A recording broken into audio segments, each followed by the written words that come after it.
Le modèle Y low cost est là, donc le nouveau modèle Y est arrivé avec une version de lancement. D'ailleurs en Chine il y avait une propulsion que nous n'avions pas.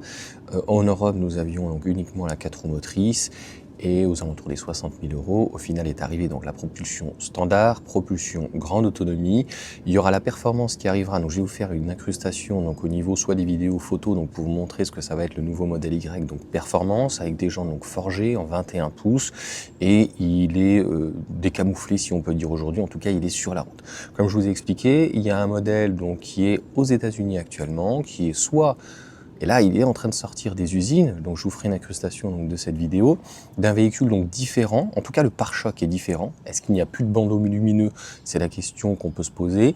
Au niveau des jantes, est-ce qu'elles ont l'air, en tout cas des pneus beaucoup plus gros, donc passés peut-être en 18, donc avec peut-être des enjoliveurs, quelque chose de plus léger, des pneus qui coûtent moins cher, et aussi un intérieur donc sans cuir, sans LED, sans écran à l'arrière, etc. Donc un modèle Y de toute façon, entre guillemets, dépouillé, low cost, abordable, moins cher arrive. Ça, c'est les dernières rumeurs.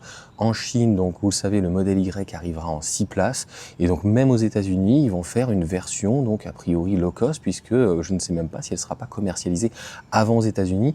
On voit, nous, moins de choses en Europe. Et puis en Chine, bizarrement, ça ne fuite pas. Donc voilà pour ces petites informations. Je vous l'ai dit, hein, ça va arriver très certainement cet été. On va voir de plus en plus le véhicule, qu'il fuite un petit peu par hasard ou que la fuite soit réelle.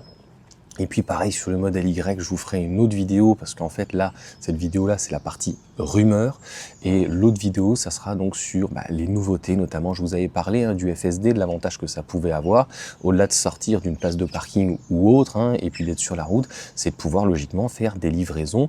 Donc pour ceux éventuellement qui l'ont pris, et puis même ceux qui ne l'ont pas pris, ça n'empêchera pas donc le véhicule dans un premier temps de sortir donc de l'usine ou d'aller se garer dans le parc de l'usine, éventuellement qu'il aille au niveau de la distribution de la livraison et qu'il y ait donc directement donc une livraison à domicile. Ça, je reviendrai dans une vidéo réellement dédiée, il y a des mises à jour qui arrivent, etc. Je ne sais pas voilà, si je parlerai de tout ça, mais ça arrive par pack de 3, les infos, c'est assez impressionnant.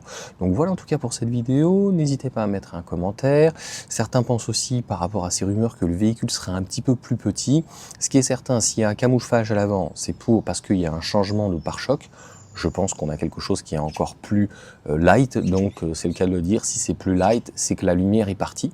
Et à l'arrière, il y a une jonction qui est vraiment très bizarre, donc à se demander si le véhicule ne pourrait pas être un peu plus court, raccourci. A priori, ça serait pas un 3 portes.